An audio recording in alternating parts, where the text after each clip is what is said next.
Je donne maintenant la parole à son Excellence Norbert Roettgen, ministre fédéral allemand de l'Environnement, de la protection de la nature et de la sécurité nucléaire.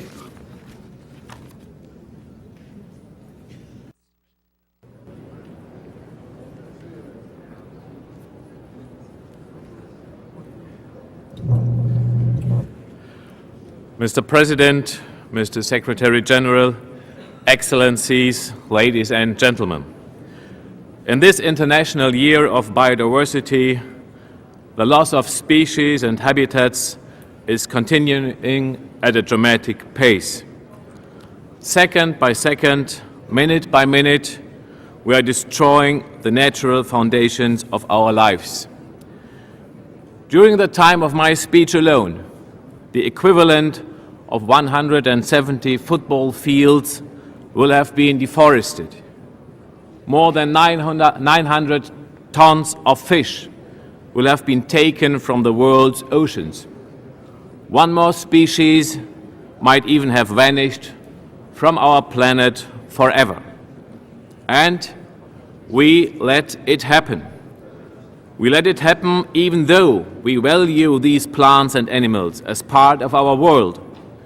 And even though we know that biological diversity is vital to feeding humans. Biological diversity is the foundation of our very own survival. Every day, without a second thought, we use numerous services provided by nature and thus by biodiversity. Clean air and water, fertile soils, pollinating insects, natural coastal protection, CO2 storage in forests, wetlands, soils and the seas. Conserving biological diversity is not a luxury. It is a necessary insurance and investment in our future and our lives.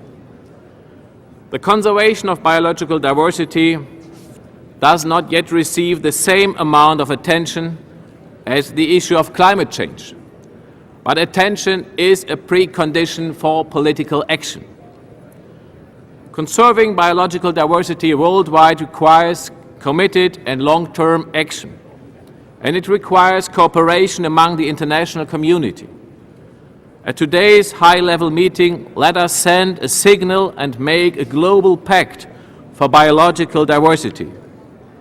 Let us do this by recognizing the value of biological diversity for human well-being and for the global economy, and by integrating it into our economic policies, instruments and accounting. By massively reducing our ecological footprint and restructuring production, trade and consumption. By making greater use of biological diversity as a basis for sustainable innovations and ensuring equitable sharing of the benefits resulting from the use of genetic resources. By strengthening the global network of protected areas, especially those at seas, to give nature space to retreat. By improving the knowledge of biological diversity and making it available to political decision makers in a suitable form. And not least, by strengthening the financial foundations for tackling these challenges at the national and international level. In the framework of our presidency of the 9th meeting of the Conference of the Parties to the Convention on Biological Diversity, we have striven, together with all our partners, to actively promote this process. Most recently in Geneva, in an unprecedented meeting with the previous and future presidencies of the Conference of the Parties to the Convention on Biological Diversity, we adopted a call for action addressed at the participants here today. In the spirit of this call for action, let us lay the foundations here in New York and at the upcoming 10th Conference of the Parties to hold the loss of biological diversity in the coming decade. Let us follow the path of biodiversity, a path lined with forests and oceans and the most diverse and vibrant life forms our planet has to offer, for our joy and for our children's survival. Thank you for your attention. Je remercie le ministre fédéral allemand de l'Environnement, de la Protection et de la Nature et de la Sécurité nucléaire de sa déclaration.